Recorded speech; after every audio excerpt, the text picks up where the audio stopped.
Look at everything. What's happening is all about hate. Misandry and misogyny, they're just being breeding ground. Please don't hate us for this.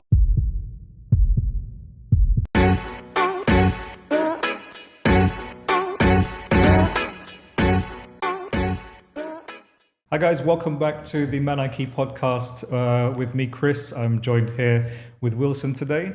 Thank you again for joining me. How are you doing, Chris? I'm very well, thank you. Fantastic subject for us to discuss today. Today we're going to be talking about misandry. Oh, goodness. Yes, so listen, hot topic at the moment. Oh, I love and actually one that I've been wanting to talk about for a long time. It's been out in the social media for quite a few years now. And I think that it's time that we address it. Please don't hate us for this. Or if you do, then... we have got our own reasons. Yeah, exactly. Wilson, how would you describe misandry? All right. Let me put it in a different perspective out here. Hate is something which is not good. Of course. Look at the world around you today. Mm-hmm. Look at everything. What's happening is all about hate, isn't it? Yeah, absolutely. It's time we understand, even in our personal lives, do not hate anyone. Mm-hmm. Leave alone hating men, but do not hate anyone in your lives. It's kind of your mindset. Why would you hate someone? Mm-hmm. All right? There are various reasons for us. I would say, Chris, I don't like you. Mm. I really hate you. You would just wonder why. What's the reason? What's the reason? Mm-hmm. So why don't you go, if you hate someone, sit and talk to that individual and figure it out. Yeah. And that is what I would say, keep it away. If you've got a misunderstanding. Look, there are a lot of reasons for it. Yeah. Hate could be for various, you are working in a company, say, an organization for say around 10 years. Mm-hmm. Somebody walks in at the same level as you are, and he makes strides, and he keeps on going up, and in a couple of years he becomes a GM, and you're still stranded there. What would be your reaction? Well, this is a great, of course, and I think, look, on the topic of, I guess in that scenario, I guess what you'd be describing is, you're working in a company for so long, and then somebody comes in, maybe of the opposite sex, for example. So maybe if you're a woman, you're working in a company for 10 years. And some guy comes in out of nowhere with a bit of experience, and all of a sudden he's promoted ahead of you. This is something that might lend itself. And for all you know, he might not be good enough. Just saying. Yeah, absolutely. But it's there. I'm sure is often the case, right? Exactly. So, and that could lend itself to misandrous type beliefs and behaviors. Yeah. So the hatred or disdain of men, I think, is something which, some people might describe it as a reaction to misogyny, right? So a reaction to the hatred or disdain for women. And I think that, at this point, there's a huge, gender war online at the moment. Everything is talking about, the differences between men and women, how... Equality. Yeah, I mean, look, there's so much focus on how men and women are different and need to compete with one another, and it's all one big blame game, right? You do this wrong, you do this wrong, and there is never actually any conversation about, okay, so even if we take all of that to be true, what's the solution? Okay, how are we going to come together and find a solution so that there isn't constantly a battle between good and bad and right and wrong? Right? Close down the social media. Well, I mean, shut it down. Yeah. You see, that is the cause for everything. Look, I mean, I don't blame anyone for hating someone. The reason is, I'm educated, you're educated, we both are pastor from the same college, same percentage, yet you kind of get ahead in life. Yes. That's destiny. Also try and understand this. That's destiny. You were not meant to be.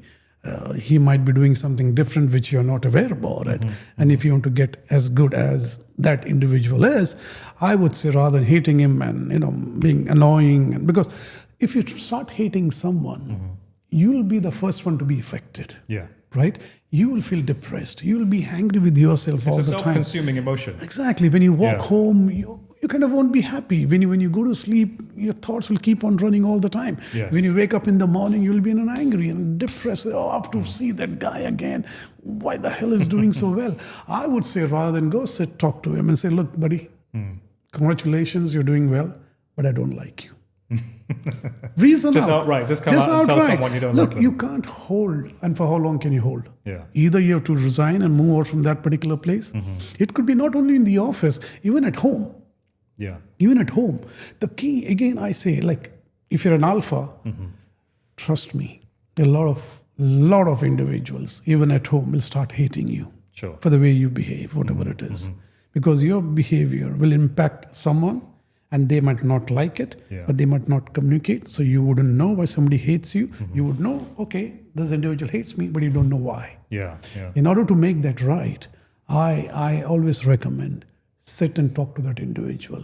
As long as the individual is willing to sit and talk to you. Yeah. Open it up saying, look, what is it I can do? I look up to you. Great.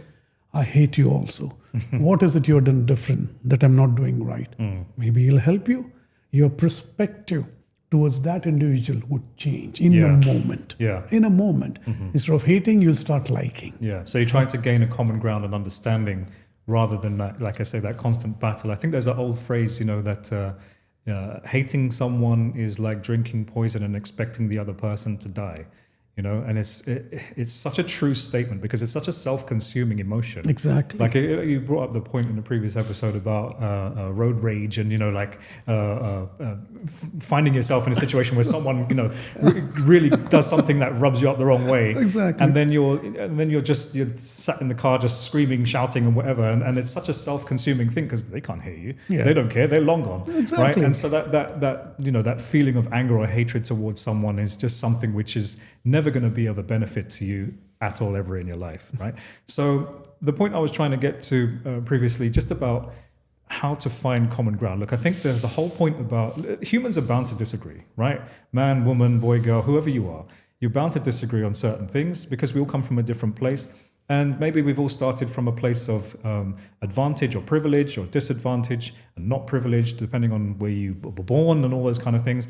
So I understand that, people are always going to have their own perspectives and look sideways and think, well, yeah, but life is not fair. Okay, fine. Be that as it may, how are we going to find some common ground? How are we going to move the discussion forward? And the point of conflict or conflict resolution is that you should always be looking to try to reach a point of consensus or agreement rather than simply who is right and who is wrong.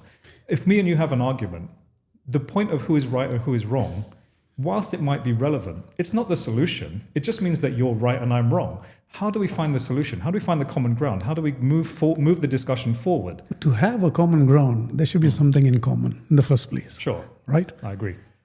You, look, if I don't like you, I'll surely come up to you in the first place. Yeah. For that to happen, I have to lower my ego as well. Yeah.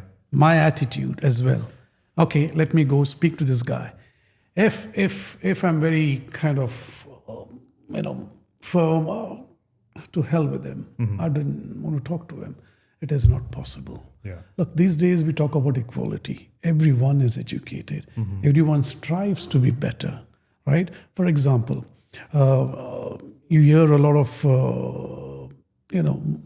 movie stars, all right?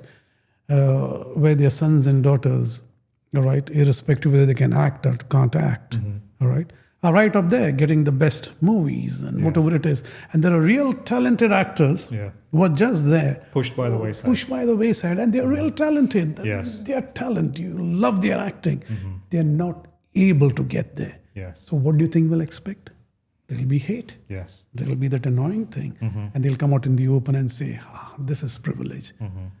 Can't help it, sir. Absolutely not.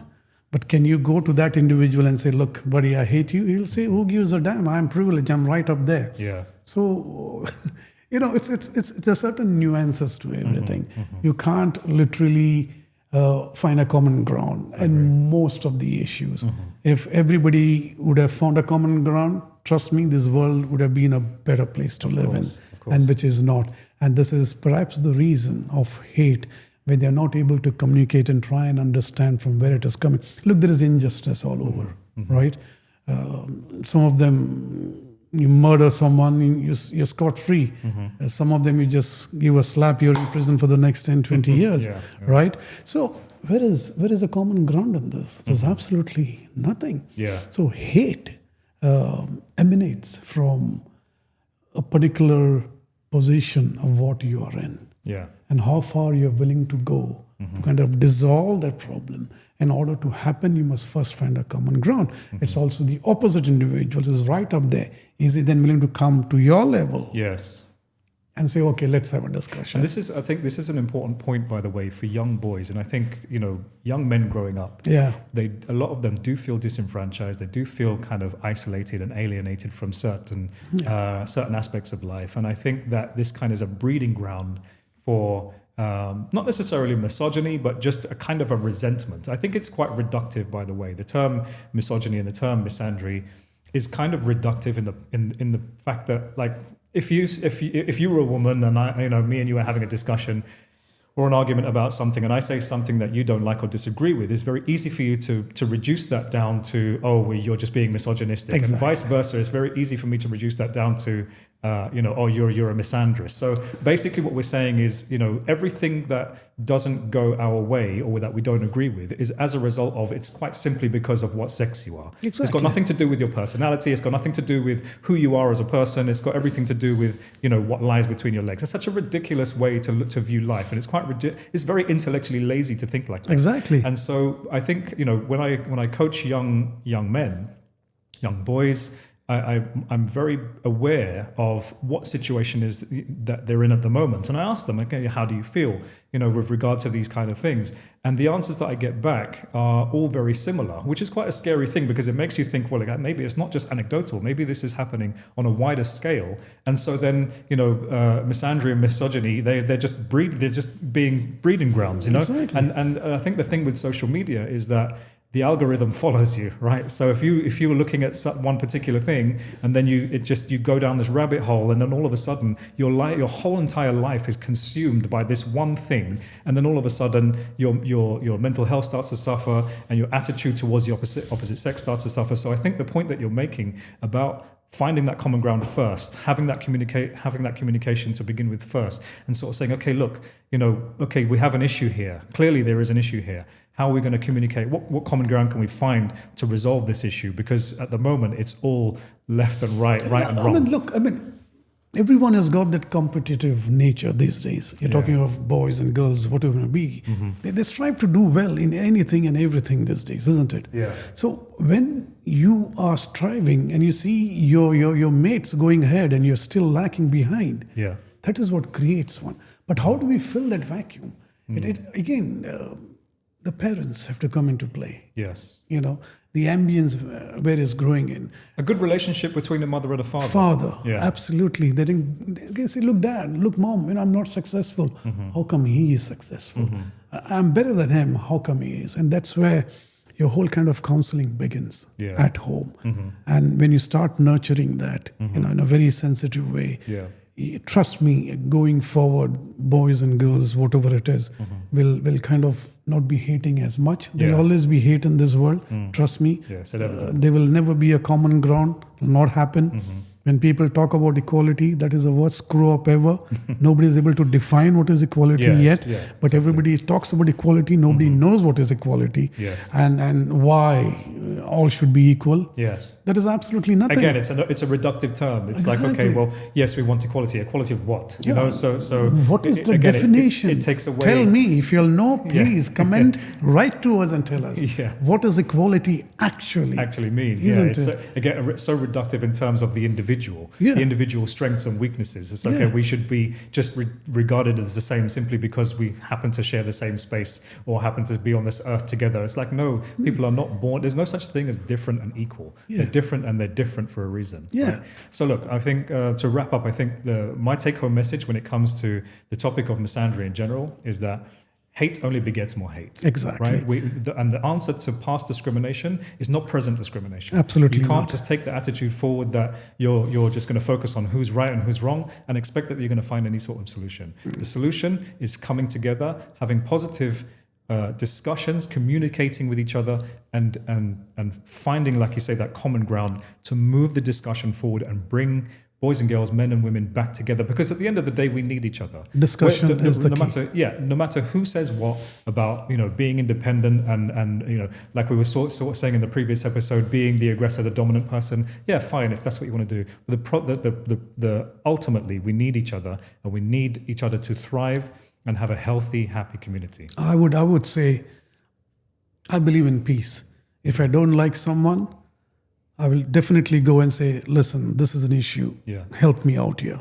If it's not willing to communicate, so be it. And I always believe, never hate anyone. If you can. It's difficult. Yeah. The reason is because you'll deprive yourself Yes. of that peace of mind, of that joy. You won't live a good life. It's a wasted emotion. Wasted emotion, Yeah. because you gain nothing out of it. Absolutely nothing. Yeah. And this is all I want to say. Peace. Peace and peace, and find a common Peace and ground. love. Peace and love. That's it. Thank you for watching this episode. Hope you enjoyed it. Like, comment, and subscribe for more content, and we'll see you on the next one. Cheers, buddy.